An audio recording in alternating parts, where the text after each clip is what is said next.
皆さんこんにちは。言語センターのイッツェルです。今回はてるてる坊主の作り方を紹介しようと思います。皆さんは晴天が欲しければ、てるてる坊主という日本の手作りの人形をドアや窓の外に吊るして願った方がいいです。それでてるてる坊主を作って始めましょう。用意するものは針と糸、綿、輪ゴム、リボンとマーカー、そして腹がないハンカチ。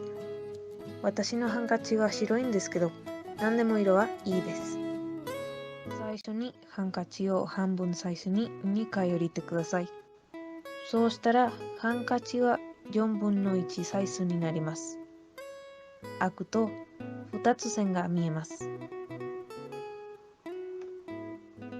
その真ん中に糸を縫い付けていきます。針に糸を入れて結び目を作ってください。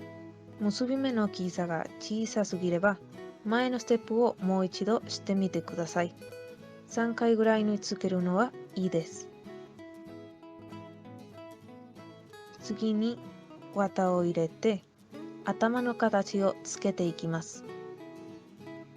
ハンカチをひっくり返して、そして綿を取って手の中でしっかり玉の形にしてください。綿はこの形があったらハンカチの上に入れて包んでください。首の部分に輪ゴムをしっかりつけておいてください。さらに顔を描いていきます。まず輪ゴムの下から引くと形がきれいになります。顔になる部分を決めてマーカーで顔を描いてください。下に紙を入れててるてる坊主の体にかけますけど、描かないでもいいです。最後に首にリボンをつけていきます。